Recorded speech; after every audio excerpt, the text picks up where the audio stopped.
भाजपला पराभूत करण्यासाठी जे करता येईल ते करावं, शरद पवारांचं राष्ट्रवादीच्या बैठकीत मोठं विधान, तर ठाकरे बंधूंच्या सोबत युती करण्याचे शरद पवारांकडून संकेत.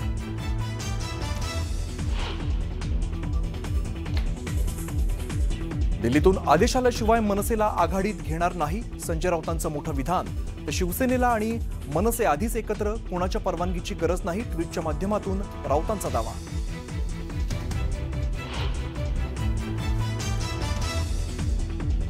काँग्रेस हा अमिबासारखा पक्ष, काँग्रेसमध्ये नेमका मेंदू कुणाकडे, तर त्यांच्या पायाला उत्तर देण्याची गरज नाही, संदीप देशपांडेंचा काँग्रेसवरती जोरदार प्रहार.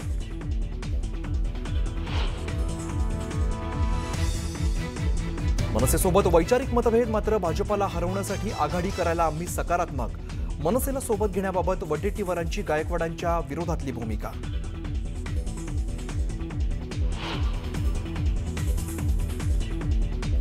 अर्णव खैरे आत्महत्या प्रकरणावरून भाजप आक्रमक, मुंबईच्या शिवाजी पार्कात ठाकरेंविरोधात भाजपाचं सद्बुद्धी द्या आंदोलन, भाषेवरून राजकारण सुरू असल्याचा अमित साटम यांचा आरोप.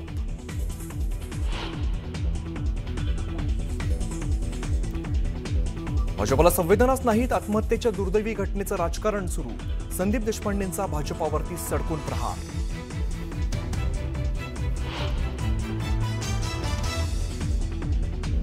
लवासा प्रकरणातील अंतिम सुनावणी 16 डिसेंबरला होणार, शरद पवार, अजित पवार, सुप्रिया सुळे आणि अधिकाऱ्यांवरती सीबीआय मार्फत चौकशी करून गुन्हे दाखल करण्याची याचिका.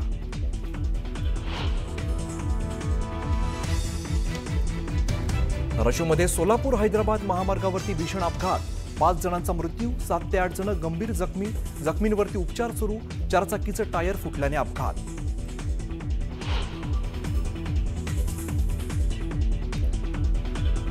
पुण्यात सफाई कर्मचारी महिलेला सापडली 10 लाखांची रोकड, अंजू माने यांनी सापडलेले 10 लाख दिले संबंधित व्यक्तीला परत, मानेंच्या प्रामाणिकपणाचं पुणेकरांकडून कौतुक.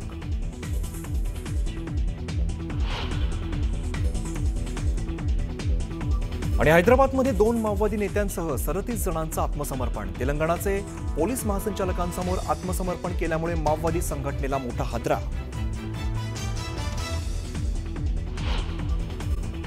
मी काय साधू संत नाही, तुम्ही मला मतदान करा, मी तुम्हाला कामं करून देईन, असं मत राज्याचे उपमुख्यमंत्री अजित पवारांनी व्यक्त केलेलं आहे. ते बारामती तालुक्यातील माळेगाव नगरपंचायतीची पंचवार्षिक निवडणुकीच्या प्रचार सभेमध्ये बोलत होते. तर माळेगावमध्ये बिनविरोध करण्यासाठी प्रयत्न केला, मात्र ते झालं नाही. 18 उमेदवार निवडून द्या, मी बोललेलं सगळं करणार, तुम्ही काठ मारली की मी पण काठ मारणार, असं अजित पवार म्हणालेत. 18च्या 18 उमेदवार निवडून दिले ना, मी तुम्हाला सांगितलेलं सगळं द्यायला तयार आहे, पण तुम्ही तिथं काठ मारली का मी पण काठ मारणार. तुमच्या हातात मत द्यायचंय, माझ्या हातात निधी द्यायचंय, बघा काय ते. निधी आता त्यांच्या हातात आहे, ते धमकी देतात. मुख्यमंत्री यांच्या भारतीय जनता पक्षाचा आहे म्हणून हे सगळी खालचे लोक सगळे धमक्या देतात. सगळं धमक्या देणंच सुरू आहे. निधी देणार नाही, विकास होणार नाही, पैसे तुम्ही बघून घेऊ, हे काही मला वाटतं की या सगळ्यामध्ये फेअर निवडणुका होणार का, हा खरा प्रश्न आहे. स्वच्छ पारदर्शी निवडणुका होतील का? ही सौदेबाजी आहे किंवा धमकी याला म्हणता येईल. ते असंही म्हटलं की तुमच्या हातात मत द्यायचं आहे, माझ्या हातात निधी द्यायचा आहे. निधी अजितदादाच्या घरचा नाही, निधी हा जनतेच्या घरातून दिला जातो. अजितदादाच्या घरातून नाही दिला जात, हा करातून येतो, घरातून नाही जात.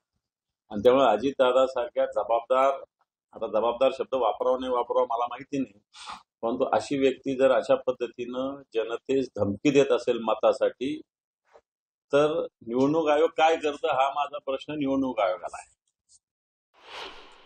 निवडणूक आयोग आता अजितदादांच्या घरी पाणी भरायला जातंय हे जनतेनेच बघितलं पाहिजे, परंतु अशा धमक्या देण्याचा प्रयत्न करू नये, असा सुद्धा इशारा अजितदादांना आम्ही देतो. बारामतीमध्ये अजित पवारांनी म्हटलं तुम्ही मला मतदान करा, मी कामे करून देईन, तुम्ही काट मारली तर मी निधीत काट मारणार. म्हणजे रजिस्ट्रेशन करून देतील का 500 रुपयात? एक प्रश्न ज्या मला वाटतं लोकांनी हा प्रश्न विचारला पाहिजे, तुमच्या मुलाचं जर जमिनीचं रजिस्ट्रेशन 500 रुपयात होतं तर आमचं 250 रुपयात करून द्याल का? लोक मतं देतील या प्रश्नांवर. पुढची महत्त्वाची बातमी बघूया. पालघरच्या डहाणूमध्ये एकनाथ शिंदेंची प्रचारसभा पार पडली आणि यावेळेला त्यांनी तुफान फटकेबाजी केली आहे. आपण अहंकाराच्या विरोधात एकत्र आलोय. भाजप उमेदवार राजपूत यांना एकनाथ शिंदेंनी टोला लगावलाय. तर डहाणूच्या प्रचारसभेमध्ये शिंदेंनी विजयाचा निर्धार व्यक्त केलाय.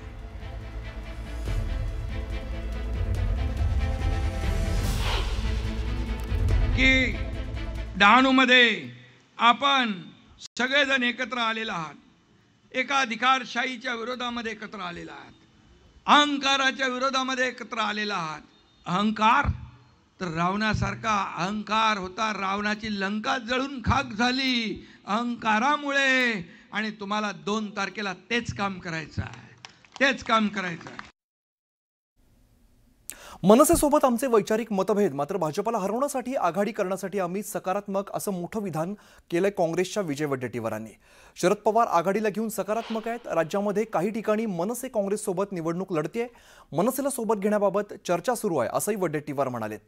दरम्यान कालच काँग्रेसच्या खासदार वर्षा गायकवाड यांनी मनसेसोबत जाणार नाही असं जाहीर केलं होतं आणि आज वडेट्टीवार मनसेला सोबत घेण्यास तयार असल्याचं म्हणतात. त्यामुळे काँग्रेसमध्ये नेमकं चाललंय काय याची राजकीय वर्तुळात जोरदार चर्चा सुरू आहे. पवार साहेबांनी जी भूमिका घेतली की आपण आघाडीत लढलो पाहिजे, त्या संदर्भात आपण सगळे मिळून भाजपला हरवण्यासाठी, भाजपसारख्या या धर्मांध शक्तीला संपवण्यासाठी एकत्र येण्याची आवश्यकता आहे आणि त्या संदर्भात आम्ही सकारात्मक आहोत असं माझं मत आहे. या इलेक्शनमध्ये आमची भूमिका स्पष्ट आहे की आता आपण बघतोय की जात, धर्म, प्रांत आणि भाषेच्या नावावर जे विवाद चालू आहेत आणि मुंबईकरांच्या मूळ प्रश्नाला जे आहे ते बगल देण्याचं काम चालू आहे. आमचं म्हणणं आहे की मुंबईच्या प्रश्नावरती जे आहे ते या ठिकाणी बोललं गेलं पाहिजे, द्वेष पसरवला नाही पाहिजे. द्वेषाच्या माध्यमातून आपण बघितलं काल परवा दुर्दैवाने एका मुलाचा त्या ठिकाणी मृत्यू झाला. या द्वेष पसरवण्याचं काम काही शक्ती करतात, त्यांच्यावर आम्ही जाऊ शकत नाही. आम्ही जोडण्याच्या गोष्टी बोलतो, आम्ही तोडणाऱ्या लोकांबरोबर जाऊ शकत नाही. दरम्यान काँग्रेसच्या खासदार वर्षा गायकवाड यांनी मनसेसोबत जाणार नसल्याचं जाहीर केल्यानंतर आता मनसे नेते संदीप देशपांडे यांनी काँग्रेसवरती घणाघाती टीका केली आहे. काँग्रेस पक्षाला थेट अमिबाची उपमा देत संदीप देशपांडेंनी काँग्रेसला चांगलंच डिवचलेलं आहे. काँग्रेस हा अमिबासारखा पक्ष आहे, काँग्रेसमध्ये सगळ्यांना पाय आहेत, पण मेंदू कोणाकडे आहे याचा असा खोचक सवाल उपस्थित करत त्यांनी काँग्रेसला जोरदार टोला लगावलाय. दरम्यान त्यांच्या पायाला उत्तर देण्याची गरज नाही अशी टीका सुद्धा त्यांनी केली आहे.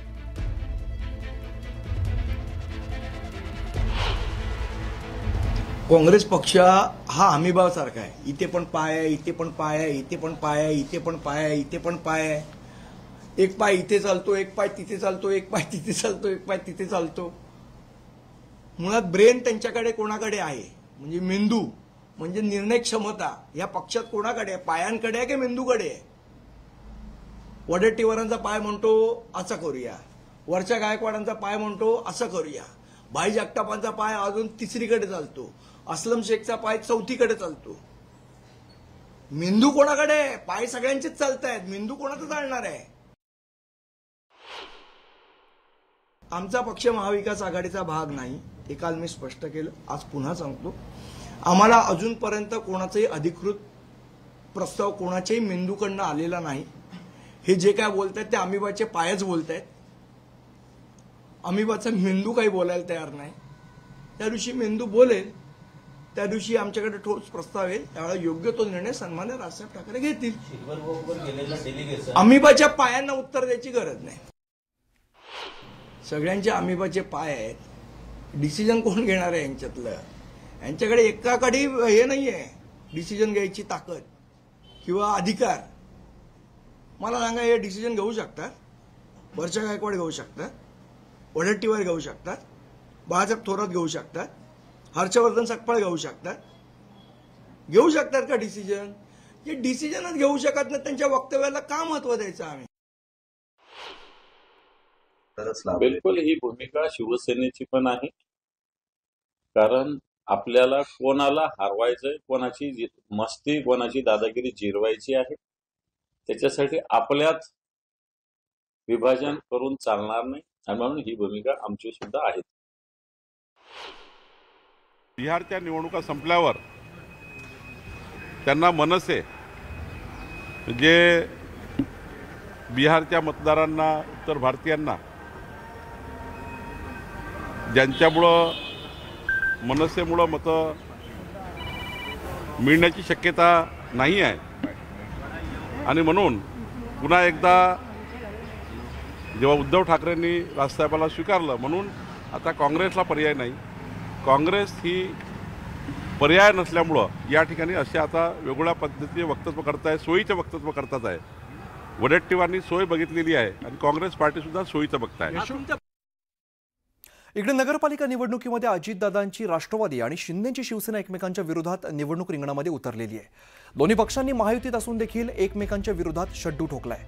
दरम्यान आमचे कोणतेही राष्ट्रवादी सोबत हेवेदावे नाहीत, मात्र त्यांनी स्वतंत्र उमेदवार उभे केले असले तरी त्यांची ताकद आणि कुवत ही जनता ठरवणार आहे, असं उदय सामंत म्हणालेत.